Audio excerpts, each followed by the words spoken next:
how would you begin to study the Bible with people who can't read very well or are illiterate? I asked Ajit Fernando that one time because somebody was criticizing something that I had said about the importance of expository preaching, and they had said, "You're so Western, Piper. You don't have a clue that millions and millions of people, number one, can't read their Bible, don't have any access to the Bible. So what good is expository preaching?" So I asked Ajit, who serves in Sri Lanka and goes into villages of every level of literacy, and used to anyway, and would preach. I said, "Well, so do you think I need to back off on the importance of expository preaching?" And he said, "No, I don't." And I think the way he described it was, he said, we go in, and I have a book, the Bible, and another person who's my translator has the book and are translating, and I read from the book, and he translates, and they all know there's a book here. There's a book. This man is submitting to a book, God's book. And so he reads out loud, it gets translated, and then he explains, and that gets translated. So bring that back to, I suppose the situation this person is talking about is just simpler folks, maybe. Either they're younger children, or they're older and haven't had a chance to do any extensive education, or maybe they're just seriously dyslexic and they just don't read, you know. And I would say you lean far more heavily on oral materials. You speak more. You help them to memorize things and to study through the conversation that you're having. But I wouldn't ever want to imply that you put this aside because this is a book and they don't read, therefore we don't use this. No way.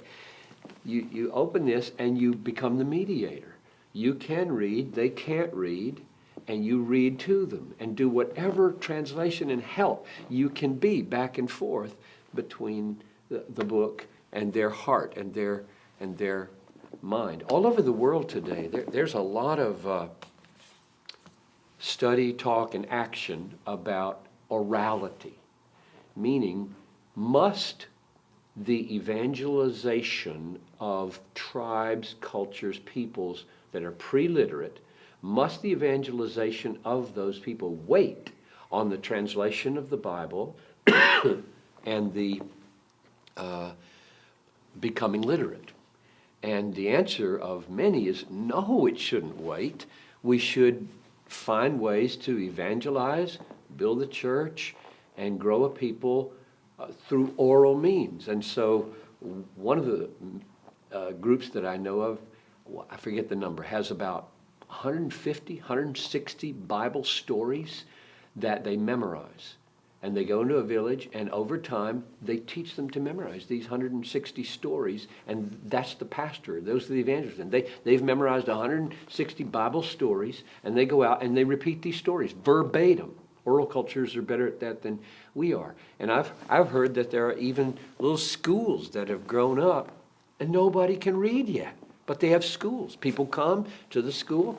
All the thing is oral and memorized. They learn it, talk about it, interpret it, and then go out and say it. So everything is spreading through orality. Now, when I was sitting with these guys talking a few years ago about this, I was very, but you're not saying that we can just now dispense with Bible translation, right?